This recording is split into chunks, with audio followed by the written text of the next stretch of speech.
तो श्रील प्रभुपाद एक बार बता रहे थे कि 4 किस्म के लोग होते हैं और फिर इसमें भारत के 4 किस्म के लोग होते हैं।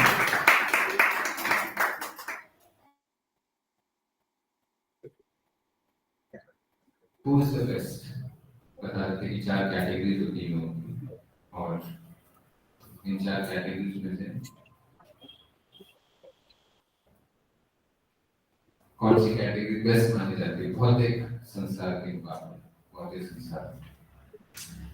तो बता रहे थे कि एक होता है लेजी फूल। लेजी फूल का मतलब होता है कि उसके अंदर बुद्धि नहीं है और आलस्य भी है, तो ज्यादा काम करने। एक होता है हार्ड वर्किंग फूल, मेहनत बहुत करता है लेकिन बुद्धि नहीं है तो परिणाम भी नहीं आता। एक है लेजी फूल, एक है हार्ड वर्किंग फूल। एक है हार्ड वर्किंग इंटेलिजेंट, मेहनत भी करता है, बुद्धिमान भी है, परिणाम भी आता है। और एक है लेजी इंटेलिजेंट कि काम काम के अपनी इंटेलिजेंस से वो रिजल्ट कर रहा है। तो बाहर की दुनिया में साधारणतः 4 कैटेगरी के लोग देखे जाते हैं, हम उनको कैटेगराइज कर सकते हैं। Lazy fool, hard working fool, hard working intelligent, lazy intelligent. फिर प्रॉपर बताने लगे चारों में से एक मेटेरियलिस्टिक एस्टिमेशन में सबसे अच्छा किसको माना जाता है? क्या लगता है आपको? बेस्ट कौन सा है? Lazy intelligent. और वर्स्ट कौन सा है? हार्ड वर्किंग फूल। क्योंकि फूल भी और मेहनत भी कर रहा है। तो सबसे खराब हार्ड वर्किंग फूल। लेजी फूल एटलीस्ट मेहनत तो नहीं कर रहा, मूर्ख है तो मूर्ख है, लेकिन उसकी मेहनत भी जा रही है और काम भी नहीं आ रहा, रिजल्ट नहीं आ रहा। लेकिन बेस्ट है लेजी इंटेलिजेंट कि वो बिना ज्यादा काम किए बुद्धि से ही परिणाम प्राप्त करें। तो बाकी दुनिया में लोग चाहते हैं कि मेहनत कम हो और रिजल्ट ज्यादा है, उसको सबसे अच्छा माना जाता है। एल्बर्ट आइंस्टाइन को दुनिया में एक जीनियस के रूप में देखा जाता है और देखा जाता है कि शायद अगर किसी के अंदर ग्रे मैटर है, ब्रेन मैटर है, तो सबसे ज्यादा शायद आइंस्टाइन। तो एक आइंस्टाइन की कहानी आती है कि एक बार आइंस्टाइन थ्योरी ऑफ रिलेटिविटी के ऊपर डिस्कोर्स करते थे। तो अलग अलग कॉलेजेस यूनिवर्सिटी में जाते थे और रिलेटिविटी उन्होंने एक नया एक कॉन्सेप्ट निकाला था। कोई साइंस ग्रेजुएट होंगे तो उन्होंने पढ़ा होगा theory of relativity, E is equal to mc square, सुना? तो थ्योरी को वो जाके अलग अलग यूनिवर्सिटीज में डिस्कोर्सेस करते थे। तो उनका ड्राइवर होता था वो होते थे, तो बहुत सारी यूनिवर्सिटीज में कोई कोई कॉन्सेप्ट सुनता है। तो एक बार एक यूनिवर्सिटी को इनवाइट किया लेकिन आइंस्टाइन की तबीयत खराब हो गई।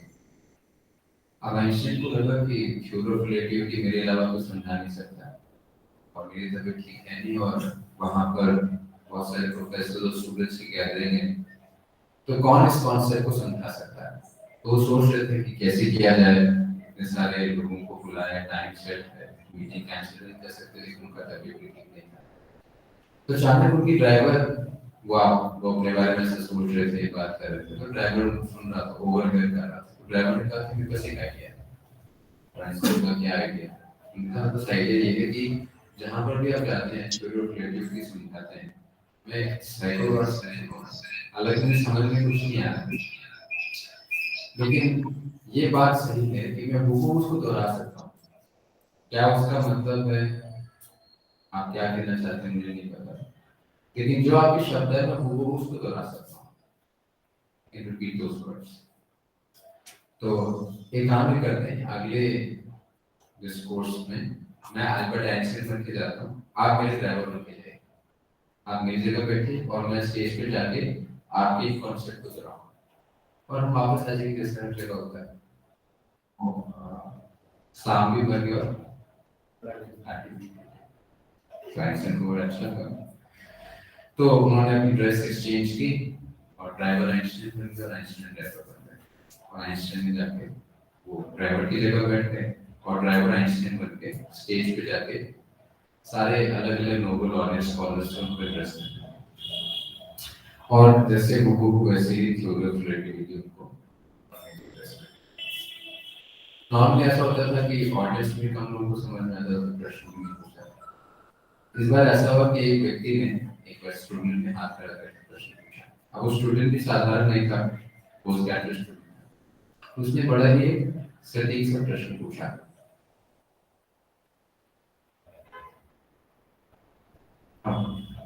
ड्राइवर को लगा कि हमारी तो बात हुई थी कि मैं सिर्फ वैसे दोहरा दूंगा जैसे आपने बताया, थोड़ी तो मुझे भी समझ में नहीं आती। तो जैसे उस स्टूडेंट ने हाथ खड़ा किया और प्रश्न पूछा और प्रश्न पूरा करके सब ऑडियंस ताली मारने लगी, प्रश्न बहुत अच्छा था। तो ड्राइवर ने जो आइंस्टाइन सरल प्रश्न है, ये प्रश्न तो मेरा ड्राइवर भी उत्तर दे सकता है। तो ड्राइवर ने कहा व्हाई नॉट, और वो ड्राइवर आइंस्टाइन को और उसने उसका उत्तर दे दिया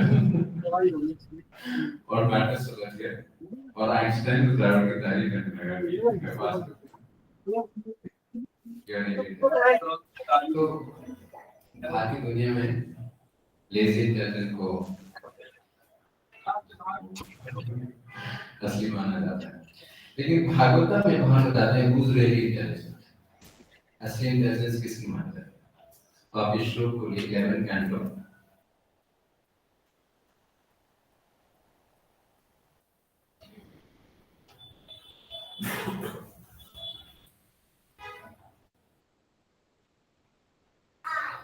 चैप्टर नंबर 29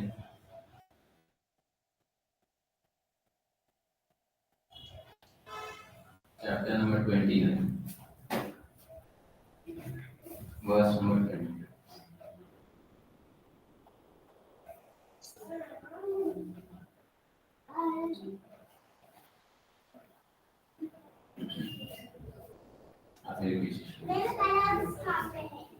ईशा बुद्धिमतां मनीषा च मनीषिणाम्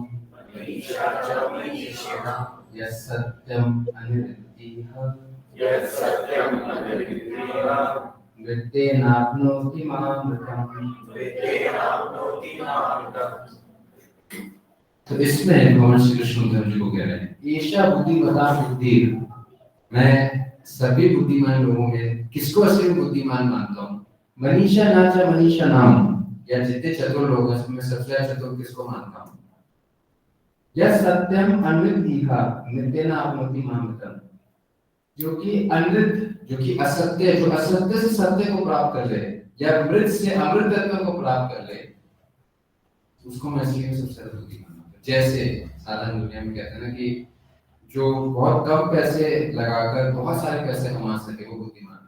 और कहते हैं कि कोई असत्य से सत्य को प्राप्ति कर ले, कोई मृत व्यक्ति है मृत चीज से अमृत तत्व को प्राप्त कर ले, उसकी बुद्धि सबसे श्रेष्ठ है।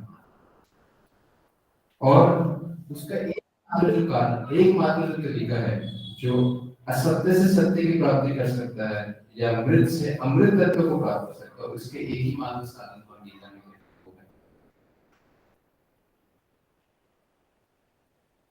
the only process to attain eternality from mortality, immortality from mortality, the only way. But how to attain bhakti, हमने उसके लिए पूरा एक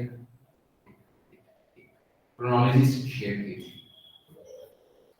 तो मैं चाहता था आज कि जो क्रोनोलॉजी हमने शेयर की थी वो आप में से कोई उसको समझाए कि हम कैसे समझ पाए कि कैसे हम उस योग में स्थित हो सकते, उस पोजीशन में सिचुएट हो सकते हैं। अगर सबसे चतुराई और सबसे बुद्धिमत्ता अमृत तत्व को प्राप्त करने में और अमृत तत्व को प्राप्त करने के लिए अगर एकमात्र साधन भक्ति है, तो हम भक्ति योग में कैसे स्थित हो सकते हैं, व्हाट इज द साइंस, उसके बारे में हमने चर्चा की थी नीचे से लेकर ऊपर तक। मैं चाहूंगा कि आप में से कुछ समझाएं ये जानने के लिए कि आप उसको कितना समझे, ताकि हम ये देख सकें कि उस क्रम में हम कहाँ पर हैं, हमारा गंतव्य क्या है और हमारा सफर कैसा है, हम अपनी स्थिति से अपने गंतव्य स्थान पर where we are, where we should be going and what is the journey. तो आप ऐसे कौन आपको बताना चाहिए? Anyone who can share? मतलब आसान क्वेश्चन कोई भी बता देना। क्वेश्चन आसान ही इधर से बहुत ही बढ़िया से है। लेकिन वो रिलेट कर रहा था।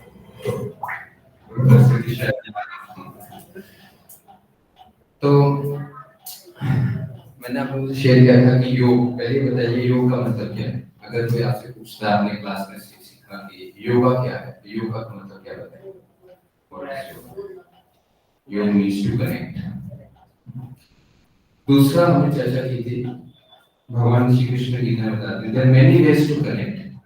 What are the different ways of connecting and what is the hierarchy that is called yoga ladder? Yoga ladder is the hierarchy of consciousness of people and their corresponding behaviors.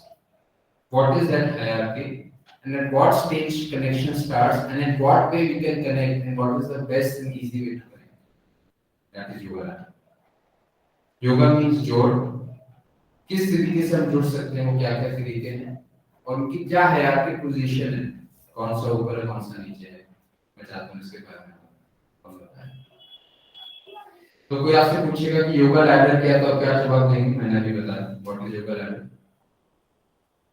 मतलब गीता में जो योग की एक प्रणाली दी गई है उसका क्या मतलब है, कैसे बताएंगे, मैंने उसकी परिभाषा बताई।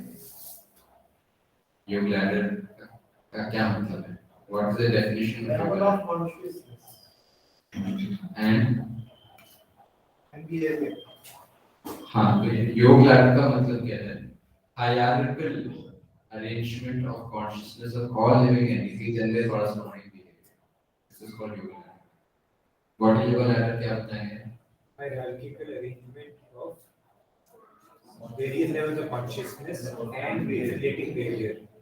Called yoga ladder. Now, Hindi में बोलेंगे योग लैडर क्या है, योग क्रम क्या है, हायरार्की को क्या बोलेंगे हिंदी में? एक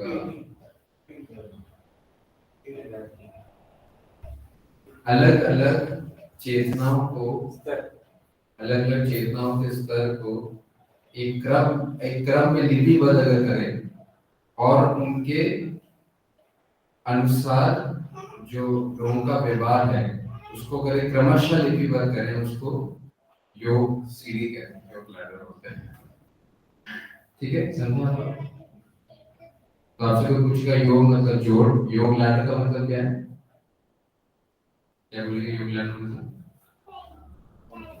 Hierarchical arrangement of consciousness and related behaviors, corresponding behaviors. Hindi में कैसे बोले? कोई आपसे पूछेगा कि आपने योगा लैडर सीखा है तो इसकी परिभाषा क्या बताएंगे आप? योग के जोड़ के जैसे नीचे से ऊपर जाते हैं, जितने भी योग के बीच में जाएंगे। किस चीज का क्रम है, किस चीज का सीक्वेंस है? क्रम मतलब सीक्वेंस, किस चीज का सीक्वेंस है?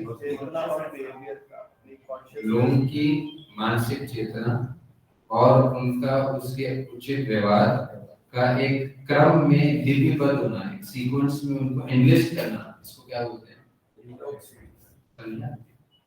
अब सबसे नीचे से ऊंची चेतना में जाते हैं। सबसे निचली चेतना क्या है? एनिमिस्टिक, एक पशु चेतना का क्या मतलब है?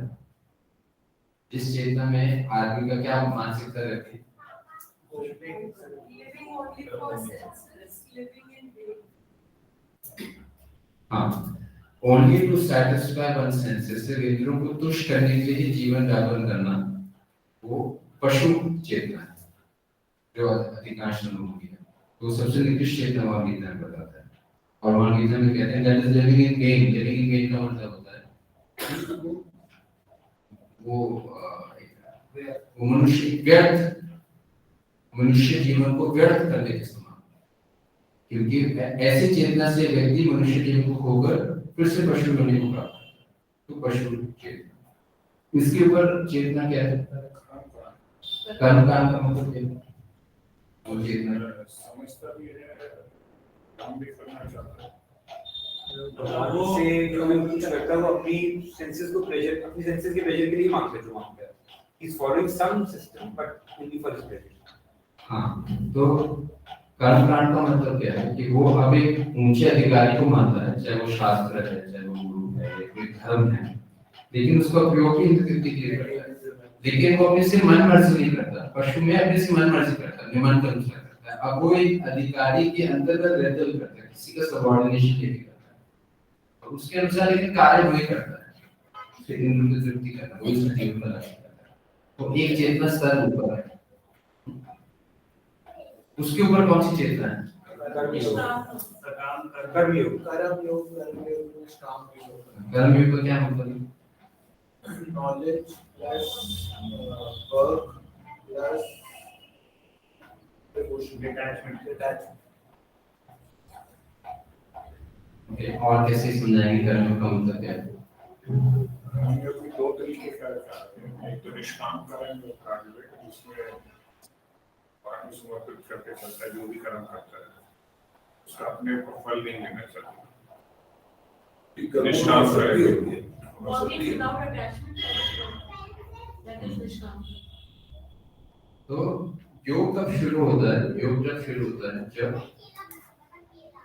उसका जीवन का लक्ष्य सिर्फ अब इंद्रिय तृप्ति नहीं रहता है, इसके नीचे जीवन का लक्ष्य सिर्फ इंद्रियों को तृप्त करना है, शरीर को तृप्त करना है, just to satisfy the body. जब उसका उद्देश्य ट्रांसेंडेंस हो जाता है, उसको लगता है कि मेरा उद्देश्य एक स्पिरिचुअल गोल हो जाता है उसका, तब वो एक्चुअली योग की पोजीशन में आता है, जब वो कनेक्ट करना चाहता है। तो उसका पहली सीढ़ी है कर्म योग। कर्म योग में क्या होता है कि वो भगवान मतलब एक ट्रांसेंडेंटल पोजीशन से जुड़ता है, कैसे करके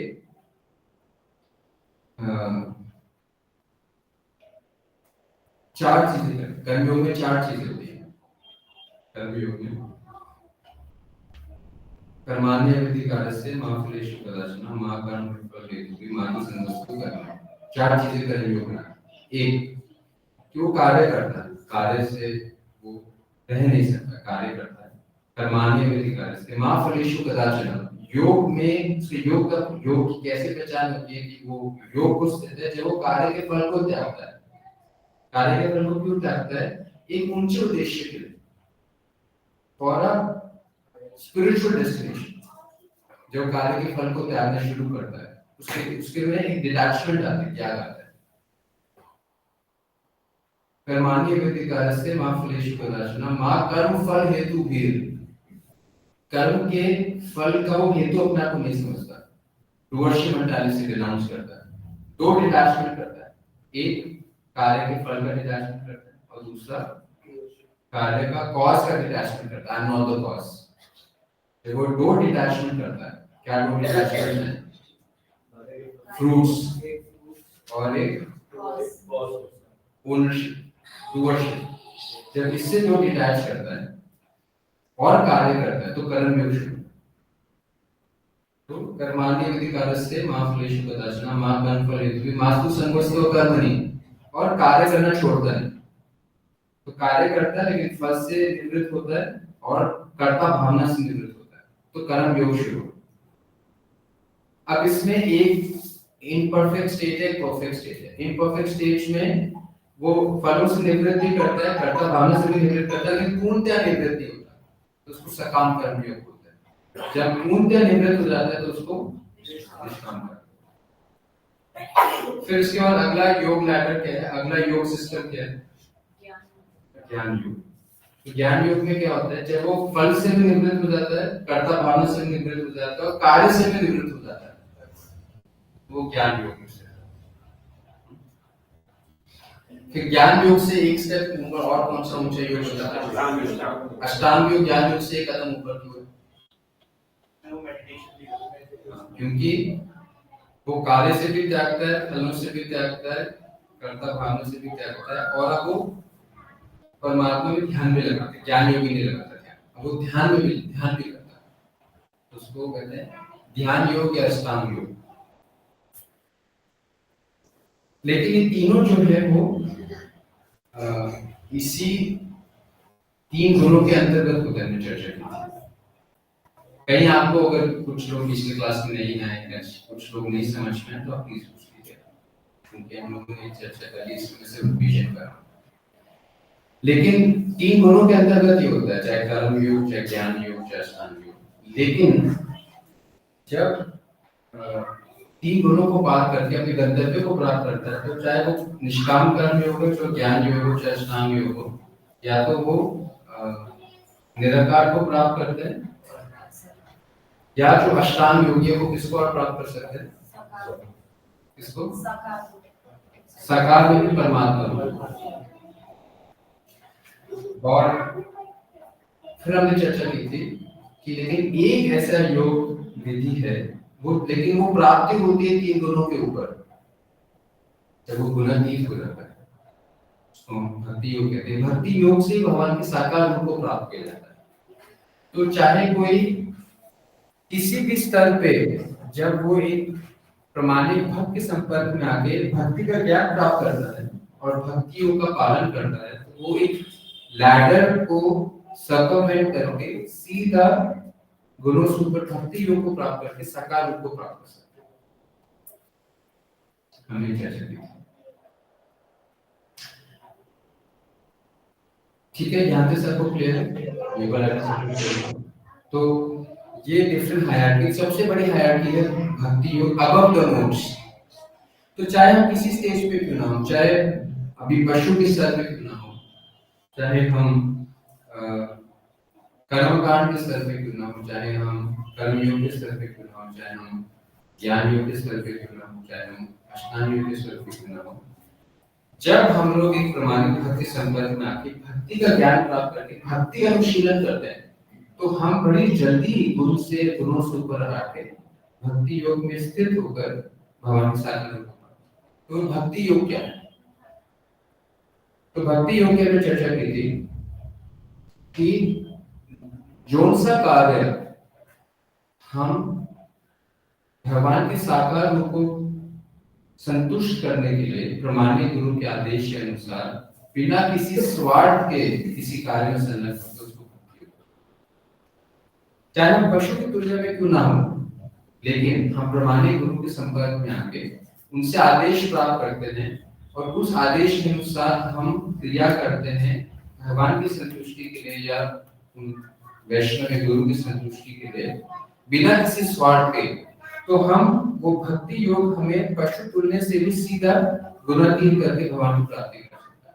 इसका एक उदाहरण चैतन्य चरितामृत में आता है त्रिकाल का।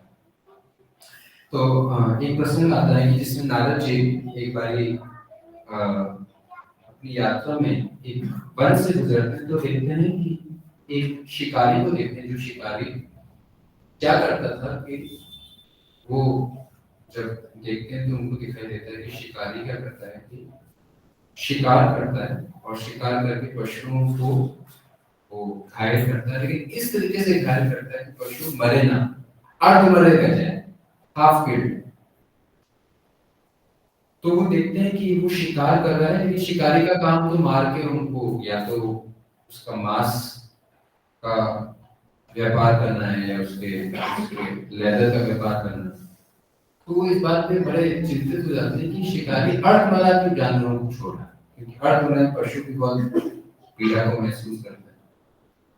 तो क्या करते हैं कि शिकारी के पास आता है, शिकारी को देखते हैं कि शिकारी शिकार करके पशुओं का अर्धमरा स्थिति में रहती उसको उसमें वो आनंद लेता है।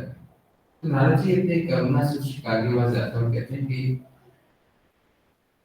मैं तुमसे प्रार्थना करना चाहता हूँ। तो शिकारी देखते हैं कि ये दिव्य प्राणी को देखते हैं और देखते हैं कि नारद जी जो है वो उनके शरीर से तेज कांति निकल रही है और देखते हैं कि नारद जी जो है वो जमीन में नहीं खड़े, जमीन से ऊपर है।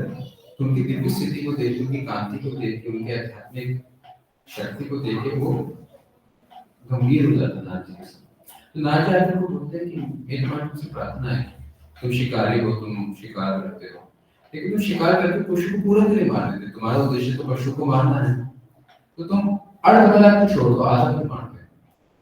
तो कहते हैं कि हमारी पुश्तैनी ये रीत है कि हम अर्धमरा मारकर जब पशु को पीड़ा देते हैं तो उसमें संतुष्टि होती है, खुशी होती है। पीड़ा देते देते जब वो मरता है तो हमें अच्छा लगता है। तो जब नारद मुनि सुनते हैं तो नारद मुनि क्या करते हैं, दिव्य शक्ति से दिखाते हैं उन सब पशुओं को जो कि शिकारी ने मारा था। जब शिकारी आसमान से पशुओं को देखता है और देखता है कि वो सारे पशु इंतजार कर रहे हैं कि जब उनको मौका लगेगा तो वो शिकारी के भी उसी स्थिति में उसको वैसे ही पीड़ा पहुंचाना चाहते हैं जैसे शिकारी ने उसको पीड़ा पहुंचाई। ये नारद मुनि अपनी शक्ति से उसको ऐसे दृश्य दिखाता है। तो जब वो शिकारी देखता है पशुओं की इतनी पीड़ा हुई और पशु भी उसको उतनी पीड़ा देने के लिए आतुर है, तो उसको देख के वो शिकारी जो है वो थोड़ा सहम सा जाता है और बोलते हैं कि नारद जी से कि क्या मुझे भी वही पीड़ा सहनी पड़ेगी जो मैंने पशुओं को दी? नारद जी ने कहा निश्चित रूप से ये पीड़ा तुमने पशुओं को तुमने भी सहनी पड़ेगी। तो वो सोचते रहता था कि मैंने इतने सारे पशुओं को अपने पूरे जीवन भर में मारा है और शिकार किया है, अगर मुझे एक ही पशु को पीड़ा सहनी पड़ेगी तो उस पीड़ा का कोई एस्टिमेशन नहीं। तो शिकारी घबरा जाता है और नारद जी पूछता है कि क्या मैं इस पीड़ा से बच सकता हूँ, क्योंकि मैं तो कभी ये सोच के किसी को पीड़ा नहीं दी थी कि पीड़ा कभी मेरे पास भी आएगी।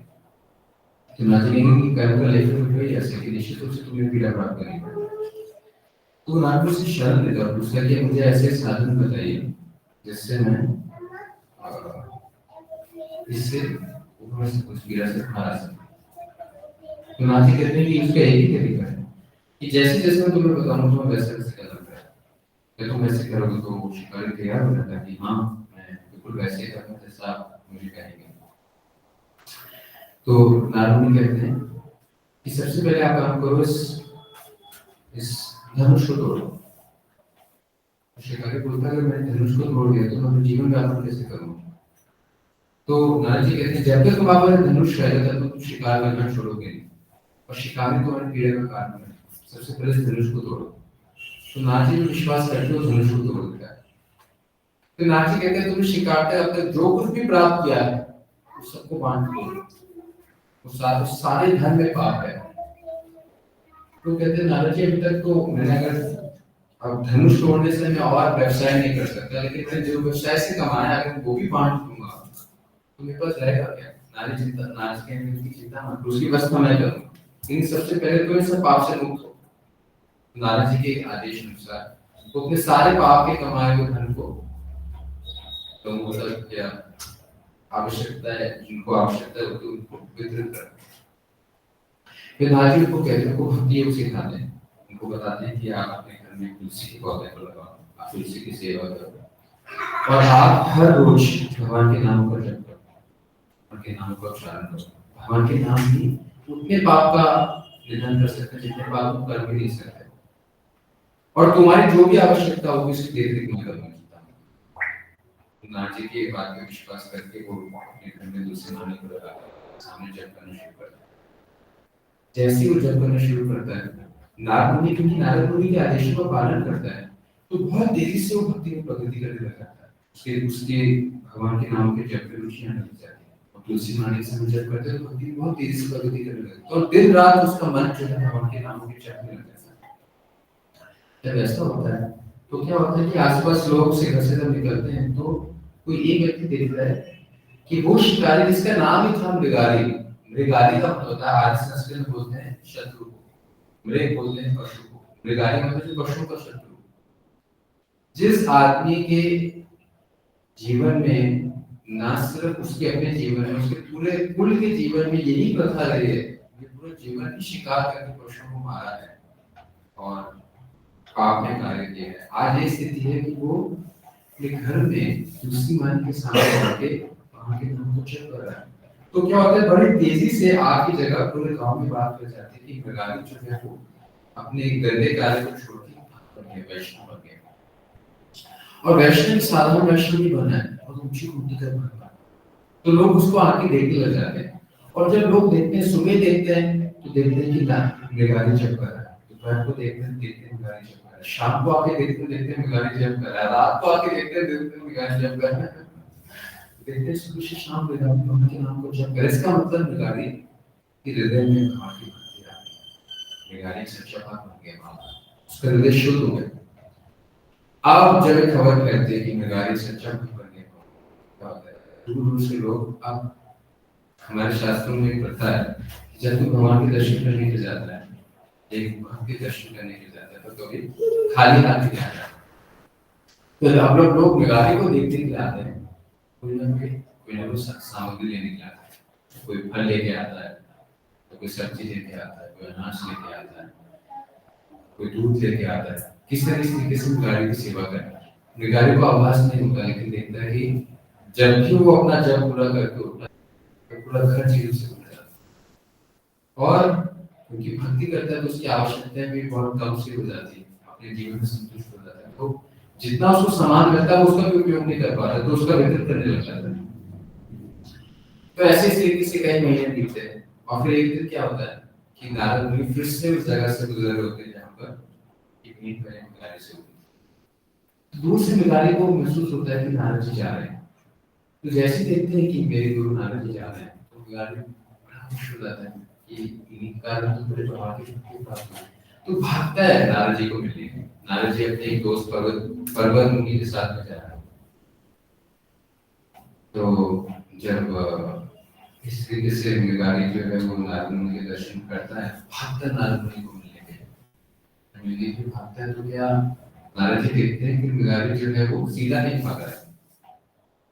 निगारी कभी यहाँ पैर रखता है, कभी दूसरी जगह पैर रखता है, तीसरी जगह पैर रखता है, और इस तरीके से 13 भक्त आता है, और नारद मुनि और पर्वत मुनि को धन्यवाद प्रणाम करता है।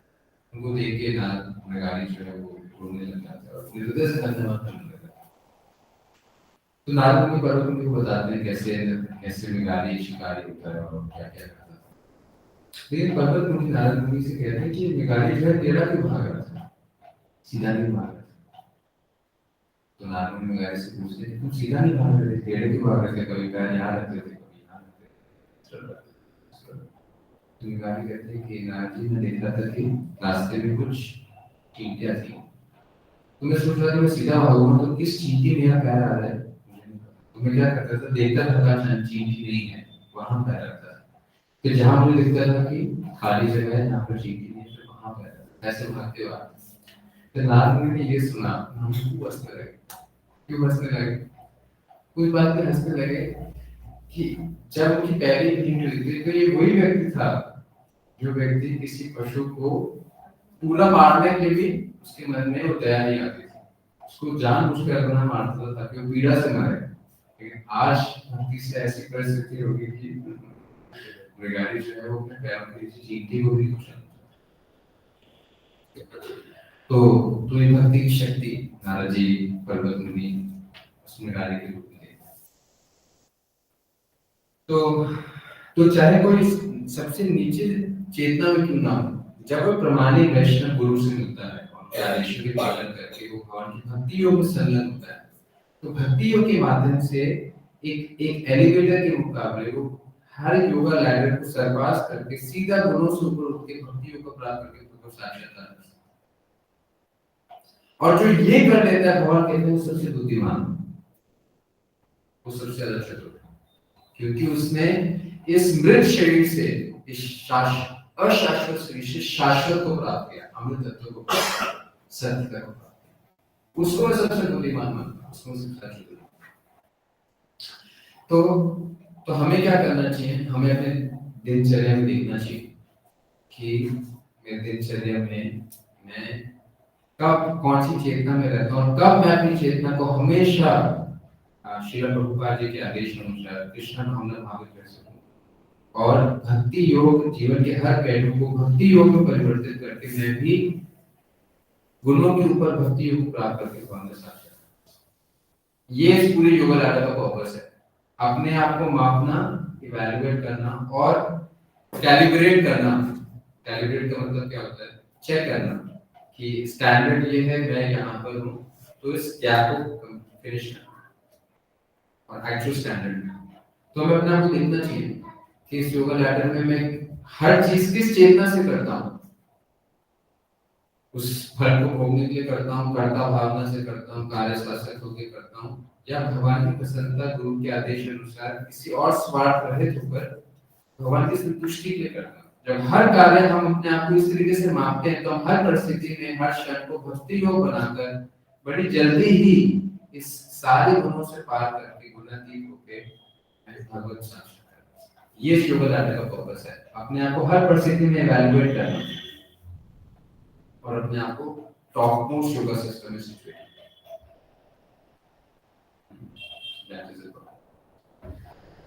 तो मैं चाहता था कि हम इसको और अच्छी तरीके से समझें और अपनी लाइफ को इस तरीके से इवैल्यूएट करके हम अपने जीवन के हर क्षण को भक्ति में परिवर्तित करके हम बहुत तेजी से प्रगति करके गॉड रियलाइजेशन कर सके, भगवत साक्षात्कार कर सके। Any questions? मुझे दो क्वेश्चंस हैं पहला ये कि I want to firstly ascertain where we are in the yoga ladder. So I am confused between I'm somewhere in between animalistic कर्मकांड और कर्मयोग के बीच में कहीं पे I can see where life is. वो भी दिन के अलग-अलग समय पर हम अलग-अलग चेतना में होते हैं। So to always remember before we do our any activity, to remember what is my consciousness behind doing this activity. Am I doing this activity for Krishna, or for enjoying the fruit, or for proving my devotion, or for because I enjoy? For what purpose I am doing this activity? And aligning myself with the principles of Bhakti Yoga, so that in that very activity, in that very same situation, I can make that activity as Bhakti Yoga instead of animalistic or Karma Kanda or Karma Yoga or anything else. That is the purpose, to always understand and align my consciousness with Bhakti Yoga. That is the purpose of whole yoga ladder or Krishna does. To always evaluate our ourselves and seek help and move forward so that every activity can become Bhakti Yoga. So that in this very lifetime we can go back to Bhakti. That is the purpose of human life. Because according to consciousness we develop, accordingly we will take our next step. To see, to make steps, कि मुझे पता है कि मुझे ये करना चाहिए, लेकिन मैं अभी यहाँ हूँ. How I can purify myself to come to this time and make my every activity as Bhakti Yoga. My scripture में लिखा है इहा यास्य हरे दास्य कर्मणा मनसा गिरा निखिल आशोपि वस्तु जीवन मुक्त से उच्चते, कि कोई जीवन में भी मुक्त हो सकता है. जीवन मुक्त का मतलब यह है कि मुक्त होने का मतलब नहीं कि आपको मरने के बाद मुक्त होंगे. आप जीते से मुक्त हो सकते हो, लेकिन कैसे? इहा यास्य हरे दास्य कर्मणा मनसा गिरा. अगर अपने हर कार्य से, हर विचार से, हर शब्द से इहा यास्य हरे दास्य, हरि की सेवा करते हो, आपका हर कार्य, आपका हर विचार, आपका हर वचन हरि की सेवा के लिए होता है. तो चाहे आप इस संसार में रहे, संसार में रहे, जैसे चाहे कमल पानी के फूल में भी है लेकिन वो गीला नहीं है. It is in water but not wet. So I may be in this world but not of this world. I can be from that world. Jivan mukta uchyate. That person is living liberated. Is living in this world but liberated position. Like Prabhupada. That is the goal of human life. That is what is human life meant for.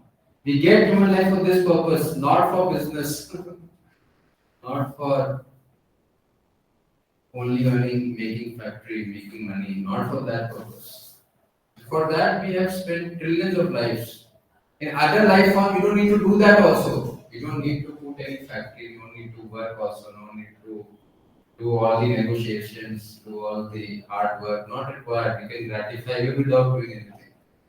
Human life is not meant for that, human life is meant for this. So, human for that. Otherwise, it is only waste. A wasted human life. So for that, this is our purpose to understand and make steps in this regard. And Krishna will help. We can't do it all on our own self. But at least let's show to Krishna that I want to do this. I need your help. Let's make some steps forward.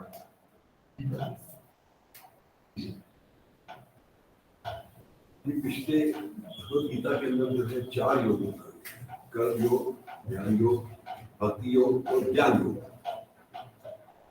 कर्म योग, ज्ञान योग, अष्टांग योग और भक्ति योग, ये 4। ज्ञान योग कौन सा है? मैंने आपको बताया था गीता के बाद है कि तीसरे और चौथे और 5वें श्लोक में भगवान ज्ञान योग का वर्णन करते हैं। तो ज्ञान योग में एक जब कोई आंतरिक रूप से विरक्त हो जाता है, जिससे वो कार्य करने से भी अनासक्ति हो जाती है उसकी, और अपने वर्णाश्रम कार्य को भी त्यागता है, और वर्णाश्रम कार्य को त्याग कर शुद्ध चेतना से उसका मन सिर्फ आध्यात्मिक ज्ञान के अनुशीलन में लगता है, सांख्य में लगता है, तो उसको ज्ञान योग कहते हैं। इंद्रियों को संयमित करता है, सबको एक समान देखता है, हर किसी की सेवा करता है और भगवान के आध्यात्मिक ज्ञान का अनुशीलन करता है, हर चीज को सांख्य योग से दृष्टिकोण करता है, उसको ज्ञान योग मैंने बताया। इसका उल्लेख करते 12वें अध्याय के 3, 4, 5 श्लोक। ये भक्ति योग से ऊपर आता है? नहीं, अभी हम चर्चा तो की। ज्ञान योग किसके ऊपर आता है? हमने चर्चा की ना, किसके नीचे आता है? और तीनों सारे योग 3 गुणों के अंतर्गत आते हैं। भक्ति योग 3 गुणों के ऊपर आता है। हमने चर्चा की। आपने कहा कि फैक्ट्री और ये सब कृष्ण को पाने के लिए है और ये प्रैक्टिकल कैसे है?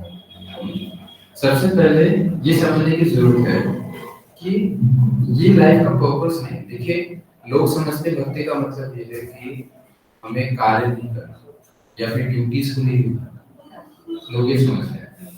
लेकिन इसका मतलब ये है कि हमें ये समझना है ड्यूटीज निभानी है, लेकिन ड्यूटीज निभाना हमारे लाइफ का पर्पस नहीं।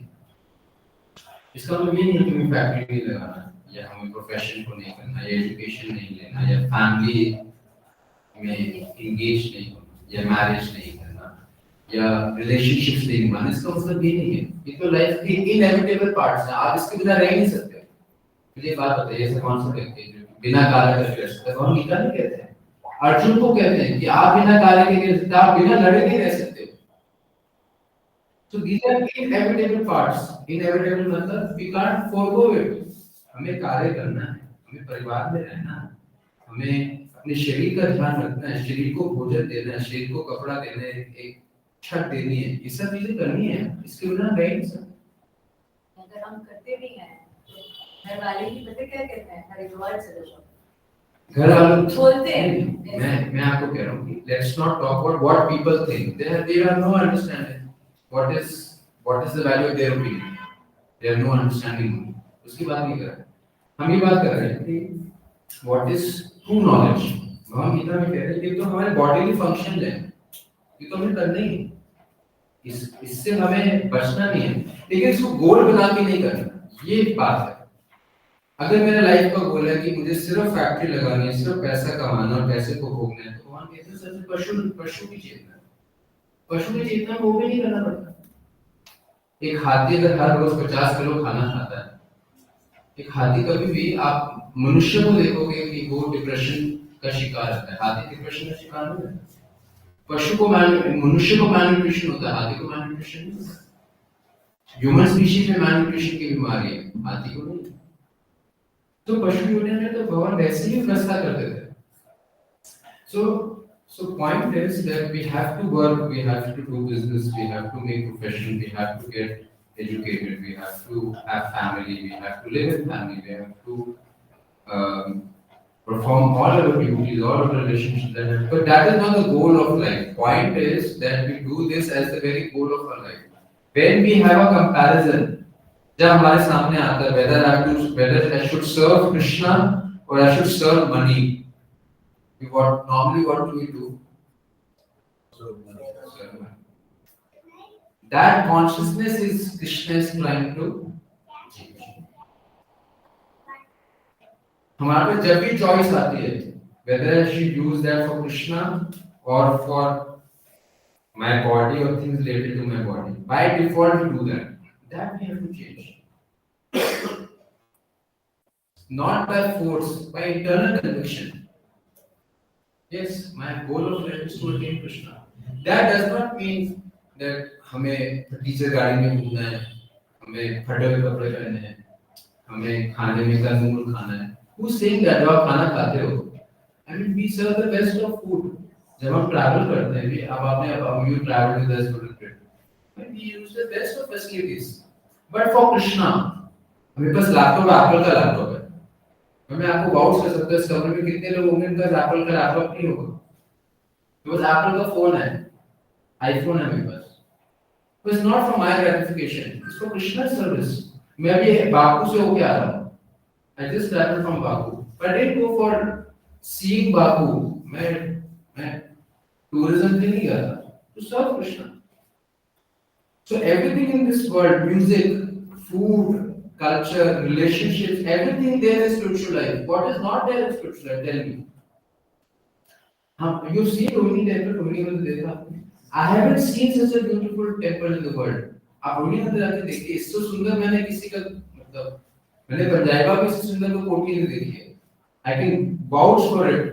मैं चैलेंज कर सकता हूँ आप. पूरे दिल्ली में इससे सुंदर कोठी एक एकड़ में कहीं नहीं देखी होगी आप. उस कोठी में हम रहते हैं. ये जो पंजाबा का ये मिलियनर्स लेन है. यहाँ पर एक ही घर जो है 100 करोड़ का है. सब 2210 की कोठी है. यहाँ सबसे गरीब आदमी है वो 200-400 करोड़ का है. घर ही 200-400 करोड़ का होगा. बाकी प्रॉपर्टी बैलेंस छोड़ दीजिए. उसके बीच में हम रह रहे हैं. So what are we lacking? But the purpose for which it is used, that is different. They use वो अपनी कोठी करते हैं अपने भोग के लिए. हम कोठी बनाते हैं भगवान के भोग के लिए. डिफरेंस है. That's the difference. We wear good clothes, but not to gratify myself. So Krishna becomes happy to see. That's the difference. एक भक्त जो कार्य करता है, एक मेटेरियलिस्टिक जो कार्य करता है, बाहर की दृष्टिकोण में एक ही लगता है. एक भक्त अल्फ्रेड फोर्ड है, फोर्ड गाड़ी के मालिक है. वो भी मीटिंग्स में जाते हैं. वो भी एक उनका पर्सनल जेट है. वो दुनिया के हर देश में जाके घूमते हैं, बिजनेस करते हैं, पैसे कमाते हैं. लेकिन अपने नहीं. Krishna because you know the purpose of life is to go back to my body and not to gratify the body. This is animalistic consciousness. लेकिन दुनिया में इसी को ही जोड़ दिया है. मैंने बताया ना, एक बात ही 100 बार आप बोले, एक झूठ को 100 बार आप बोले जाओ तो उसी को ही वो लोग सत्य मानने लगते हैं. उनको लगता है नहीं, खुशी का मतलब क्या है? जो इंद्रियों से संतुष्टि मिलती वही खुशी. गीता बोलती नहीं ऐसा नहीं. इंद्रियों से संतुष्टि मिलती वो क्षणिक भी और दुख का कारण भी. ना देशु नमते बुद्धा. भगवान कहते हैं बुद्धिमान व्यक्ति दुर्नीति नहीं करता है. One who is intelligent does not do sense gratification. लेकिन दुनिया को लगता है one who is intelligent he does sense gratification. ये अंतर है, बिल्कुल ऑपोजिट है. मटेरियलिस्टिक कॉन्सेप्ट और गीता का कॉन्सेप्ट. लोगों को लगता है जो जितना भोग कर सके वो उतना चतुर है. जो जितना इंद्रिय कर सके वो उतना चतुर है. मैंने अपना लेजी इंटेलिजेंट, चोरी करके, धोखा देके, पॉलिटिक्स करके, डिप्लोमेसी करके, पैसे कमा के, जो जितना भोग कर सके वो उतना तेज आदमी. लोगों को ये लगता है. वहां गीता में कहते हैं वो पशु है. ना देशु रमते बुधा. एक बुद्धिमान व्यक्ति उसमें रमता नहीं है. उसको पता नहीं है कि ये दुख का कारण है. जैसे गीता में कहते हैं श्रेयस और प्रेयस. प्रेयस मतलब इंस्टेंट हैप्पीनेस. बोलेंगे भगवान कहते हैं Shreyas. Shreyas means long term happiness, permanent happiness. तो एक बच्चा जो है वो इंस्टेंट हैप्पीनेस देखता है क्योंकि उसका विवेक नहीं है. लेकिन एक विवेकी पुरुष जो है वो श्रेयस को देखता है, प्रेयस को नहीं देखता है, इंस्टेंट हैप्पीनेस को नहीं देखता है. बच्चा को लगता है कि मैं अभी खेल लूंगा तो अच्छा है. माता पिता को पता है कि पढ़ लेगा तो अच्छा है. बाद में यही पढ़ाई इसको पूरा जीवन सुख देगी. बच्चे को लगता है मुझे खेल सुख देगा, माता पिता को लगता है पढ़ाई सुख देगी. ये अंतर है. तो इसका मतलब ये नहीं कि हमें अच्छा घर नहीं रखना है, हमें अच्छी गाड़ी नहीं रखनी है, हमें पैसे नहीं कमाने हैं, हमें सड़क पर रहना है, हमें गंदगी में, इसका मतलब ये नहीं है। नहीं, हमें काम करना है। हमारे सारे घर करोड़पति हैं, हमारे मतलब जो मतलब सब करोड़पति है, सच्ची बता रहा हूँ। मैंने कोई बात नहीं देखा जो कि मतलब फर्नीचर है, सारे घर करोड़पति हैं, लेकिन जो करोड़ कमा रहे हैं वो अपने लिए नहीं कमा रहे। हाँ, अपनी जरूरतें पूरी करते हैं, उनका एक अच्छी कंफर्टेबल कार है, अच्छी कोठी है, अच्छा काम है, लेकिन वो इसलिए कमाई नहीं कर रहे हैं, वो कमाई इसलिए कर रहे हैं कि चलो जीवन व्यापक हो जाए, आवश्यकताएं पूरी हो जाए। लेकिन मेरा उद्देश्य सबसे ऊंचा है, सत्यम अमृतः, मेरा उद्देश्य सत्य है। मृत नानोति मां मृतम, अमृत मेरा उद्देश्य है, सत्य मेरा उद्देश्य है, अमृत मेरा उद्देश्य नहीं है, मृत उद्देश्य नहीं। ये बुद्धि को विकसित करना है, यही हमारा जीवन का लक्ष्य, to become the most intelligent. And it is internal conviction, not by compulsion or force. I am convinced from inside. No, Krishna is the goal. Krishna, because no one can renounce. We can renounce only if we get something higher. मैं किसी चीज को तभी छोड़ता हूँ जब मैं किया को तभी छोड़ूंगा जब मैं रोल्स रॉयस लूंगा। मुझे रोल्स रॉयस गाड़ी मिल रही, मेरे किया क्या है, मेरे मन मक्खी है वो। आप समझ पाते हैं? मुझे अगर बेंटली मिल गई तो मेरे लिए होंडा टोयोटा क्या है, मेरे लिए मतलब मेरे ड्राइवर की गाड़ी है वो, मेरा ड्राइवर टोयोटा चलाता है क्योंकि मैं बेंटली चलाता हूँ। आप समझ नहीं पाते? तो हमें काम करना है, पैसे कमाने हैं, हमें फैक्ट्री करनी है, बिजनेस करना है, प्रोफेशन करना है, एजुकेशन करनी है। मतलब मैं तो जितने वक्त को मिलता हूँ अपने प्रोफेशन में। मेरा आज सुबह मीटिंग थी, जो सूरज तो कंपनी के मालिक हैं, प्रकाश इंडस्ट्रीज के मालिक हैं, सुबह मीटिंग थी, वो 16 माह का जॉब करते हैं, उनके यहाँ 30,000 लोग काम कर रहे हैं, 30,000 people are working, लेकिन he is the one man who made the story tell। 2 crore पे हर महीना भगवान की सेवा के लिए निकालते हैं, 2 crore rupees a month, can you imagine? 2 crore रुपए भगवान की सेवा के लिए निकालते हैं, कितना कमाते होंगे? जो आदमी 2 करोड़ रुपए दान दे रहा है, वो 10-20 करोड़ तो कमा रहा होगा महीने का, हाँ या ना? 2 करोड़ दान दे रहा है तो महीने के 10-15-20 करोड़ तो कमाई होगा कम से कम। और आप उनसे मिले, वो 16 माला का जप करते हैं, मंगल देवी मंगल आरती करते हैं, टाइमिंग का पालन करते हैं, बस क्या नहीं है, लेकिन भगवान की सेवा।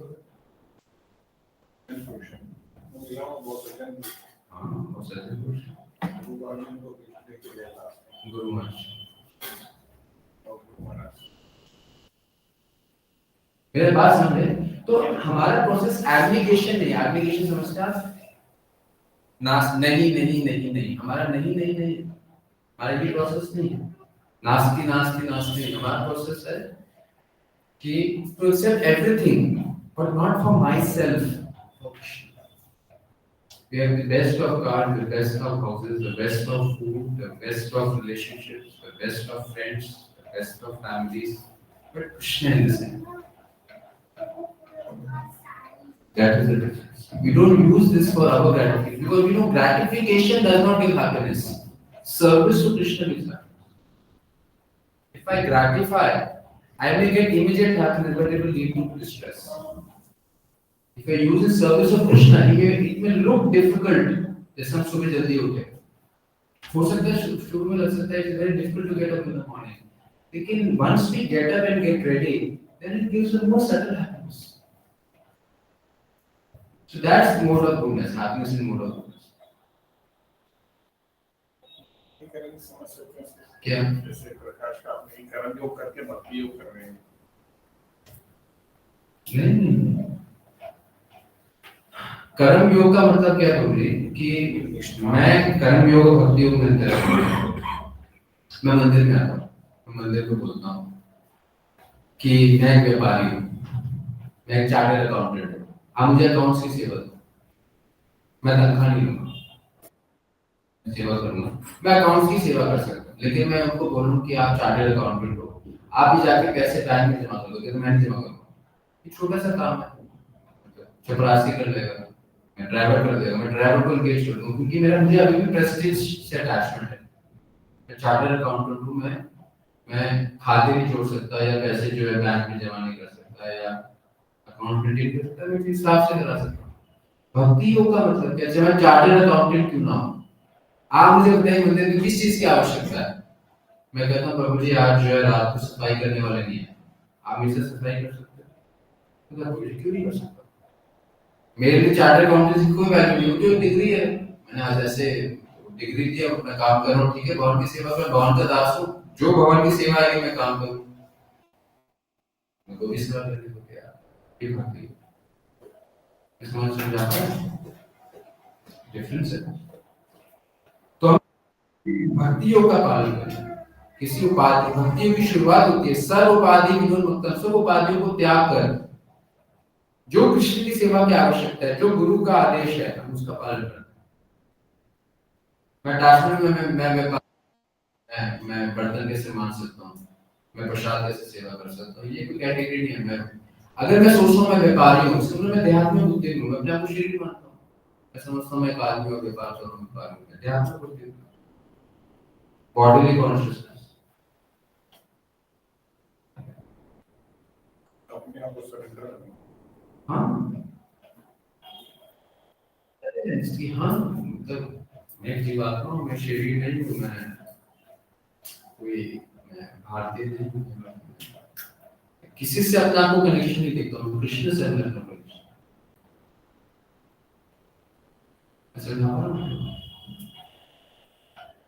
तो हमारा प्रोसेस निगेशन का नहीं है, हमारा प्रोसेस एक्सेप्टेंस का है, but for Krishna.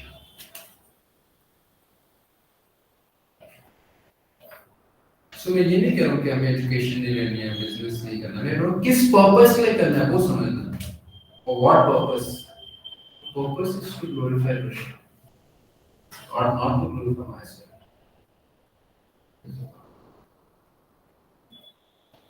That is to permanent happiness. That's the highest. So let's evaluate ourselves. हो सकता है उस स्तर पे नहीं होगी, that's fine. अब कोई स्कूल में आया इसका मतलब क्या वो शिक्षित नहीं है, तभी तो स्कूल में आ रहा है, he is not learned, school में आना पढ़ने के लिए। Let me evaluate कि हाँ मैं स्टैंडर्ड में नहीं हूँ, so let me take steps so that I can come to that standard, and the first step to do is obedience to the spiritual master and Vaishnavas. The first step.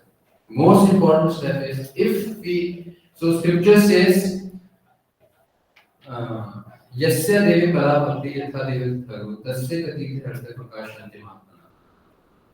That to that person all knowledge is revealed even without studying.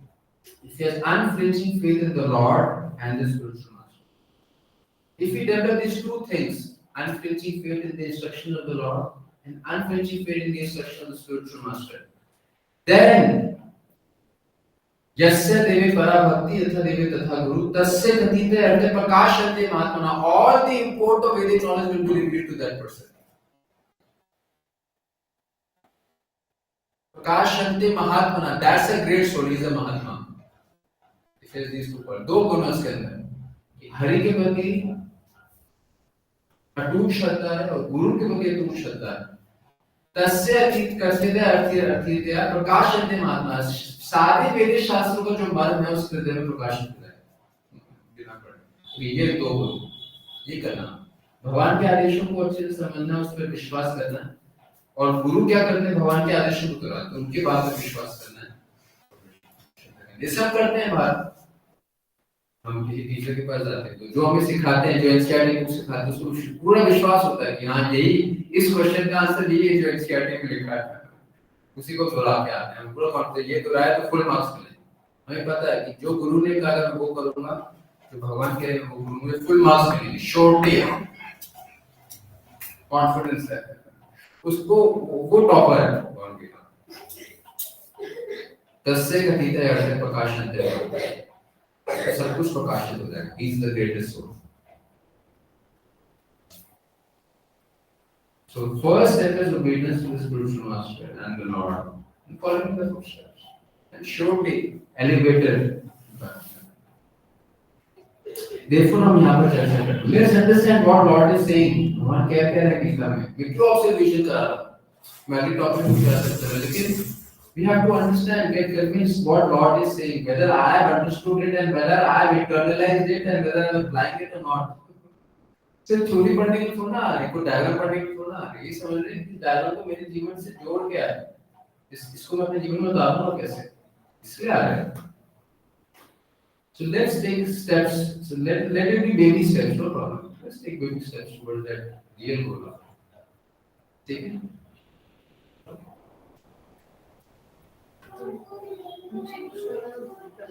जो तीनों गुण हैं, वो जब तक mind वर्कफुल है तब तक वो माइंड से ही वर्क करते हैं ना. आपका जैसे सत्वर है तो वो भी माइंड से है ना, रजस है तो वो भी माइंड से. जब बियॉन्ड माइंड चले जाते हैं दैट इज गुणातीत. नहीं. Till where in this world we will be with our mind. हाँ, So when we are beyond the modes, तो ये क्वेश्चन अर्जुन से पूछते हैं. अर्जुन भगवान से पूछते हैं, what does it mean to cross the modes? Someone who has crossed the three modes, how will he behave? That Krishna answers in 14 chapter 27. Yeah, 27 last answer. Krishna says someone who has crossed the modes, how will he do? So Krishna says what will his behavior would be when he will cross the modes. First thing he will get equipoise and engage everything in Krishna my service. तो क्या होगा, चाहे हार होगी या जीत होगी, इसको परवाह नहीं है. उसको ये परवाह है कि ये कार्य कृष्ण की संतुष्टि